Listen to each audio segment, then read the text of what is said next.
अरे सुधीर, इधर आओ। इधर मुंह फेर कर क्यों खड़े हो?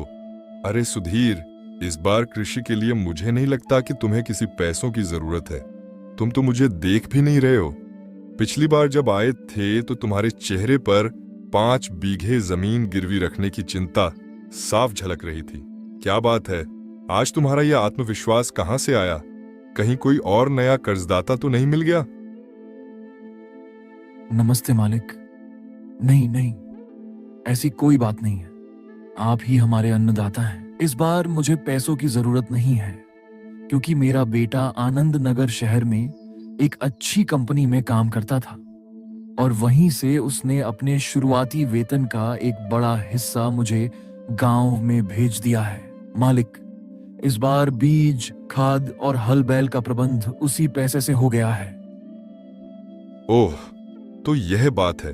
तुम्हारा बेटा शहर चला गया और तुम्हें कमाने की क्या जरूरत रही? तो फिर तुम भला कहां मेरे पास आओगे? जब तुम्हें मेरे पैसे की आग की जरूरत नहीं है तो तुम मेरी हवेली की चौखट पर पैर क्यों रखोगे? अच्छा, ये बताओ, पिछली फसल का ब्याज तो चुका दिया था ना? मुझे याद नहीं आ रहा। धर्मेश, जरा बही खाता देखना, सुधीर के खाते में कोई बकाया तो नहीं है? मालिक, बकाया तो नहीं है, लेकिन हमारा पैसा तो सारा का सारा ब्याज में चला जाता है। पता नहीं कब इससे छुटकारा मिलेगा। हर साल यही होता है। फसल अच्छी हो या ना हो, ब्याज की फसल हमेशा तैयार खड़ी मिलती है। यह चक्रव्यूह कभी टूट ही नहीं पाता। हो सुधीर, यह संसार एक चक्रव्यूह ही है और इस चक्रव्यूह का रास्ता केवल पैसे के पहिए से होकर गुजरता है। बेकार की बातें करने लग जाते हैं।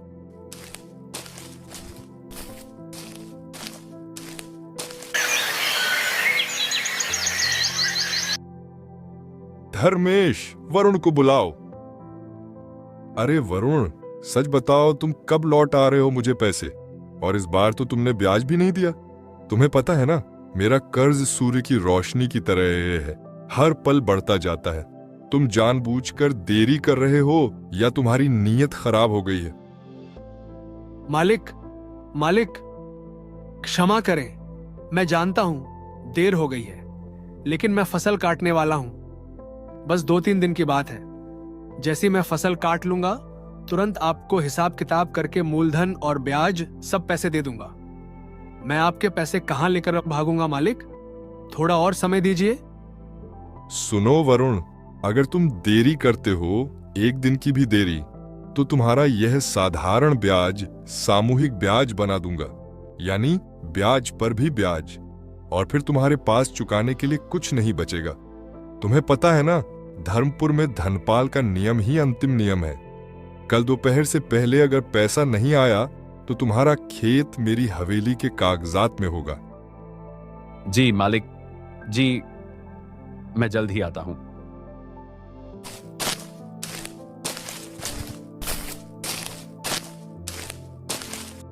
धर्मेश जी, ओ धर्मेश जी, इधर आओ। एक बार आज का हिसाब तो बता दो। मैंने आज सुबह से कितना कर्ज दिया, कितनी वसूली हुई और वरुण का नया सामूहिक ब्याज कितना चढ़ गया है, मुझे तत्काल बताओ। मुझे पता चलना चाहिए कि मेरी दौलत कितनी तेजी से सांस ले रही है। ठीक है मालिक, जैसा आपका आदेश। मैं अभी वही खाते के पन्ने पलटता हूँ और सारी जानकारी, एक एक पाई का हिसाब विस्तार से आपको बताता हूँ। चिंता न करें मालिक, आपके खजाने की एक भी चीज आपकी नजर से बचकर नहीं जा सकती। मुझे बस 5 मिनट दीजिए, मैं अभी जोड़ घटाव करता हूं।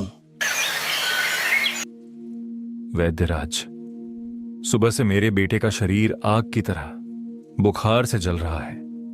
आपने जो दवा दी थी कल शाम को, मैंने उसे समय पर इस्तेमाल किया था, लेकिन उसका कोई काम नहीं किया।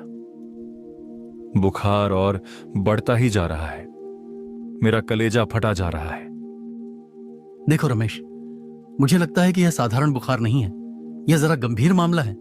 एक काम करो, तुम तुरंत आनंद नगर शहर जाओ, वहां आरोग्य सदन में एक बड़े डॉक्टर को दिखाओ।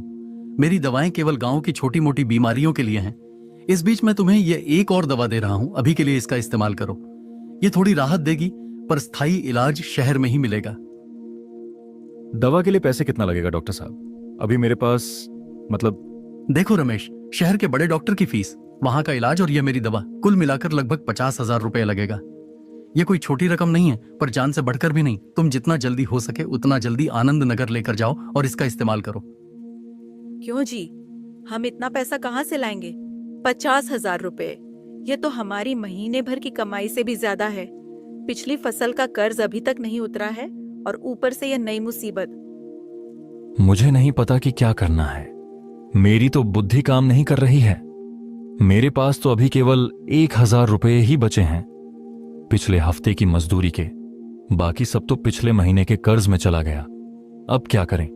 क्या अपने बच्चे को ऐसे ही छोड़ दें? तो क्या हमें धर्मपाल साहूकार से कर्ज लेना चाहिए? उनके पास पैसे का ढेर लगा है, शायद इस विपत्ति में वह हमारी मदद करे। शायद। धर्मपाल नहीं पूजा, धर्मपाल वह तो आधे से ज्यादा ब्याज ले लेगा, और वह भी महीने के हिसाब से। हम यह 50,000 रुपए कैसे चुकाएंगे? फिर हम अपने बच्चे को बचाएंगे या धर्मपाल के ब्याज को चुकाएंगे? वह तो हमारी झोपड़ी भी गिरवी रखवा लेगा। जो भी हो, बच्चे को आनंद नगर ले जाना बहुत जरूरी है। पैसे की चिंता बाद में करेंगे, पहले जीवन बचाना जरूरी है। चलो पूजा, हमें यह भयानक कदम उठाना ही पड़ेगा। चलो पहले उस कठोर हृदय धर्मपाल के पास चलते हैं। भगवान हमारी मदद करे।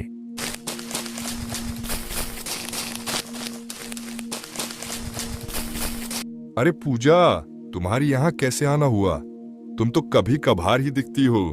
क्या तुम्हारे पति ने तुम्हें कोई नया गहना दिलाने का फैसला कर लिया है? बोलो, तुम्हारी आंखों में इतना डर और गोदी में बच्चा क्यों? धर्मपाल जी, मेरे बेटे की तबीयत बहुत खराब है।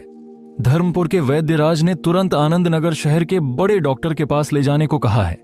उन्होंने बताया है कि वहां पर दवा, डॉक्टर की फीस और आना जाना मिलाकर लगभग 50,000 रुपए का खर्चा होगा। धर्मपाल जी, आप तो जानते हैं कि हम गरीब आदमी हैं। करेंगे क्या?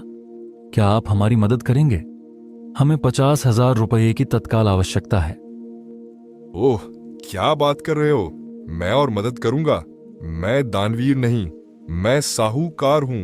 मदद नहीं, मैं कर्ज देता हूं, और कर्ज की शर्तें बहुत सख्त होती हैं।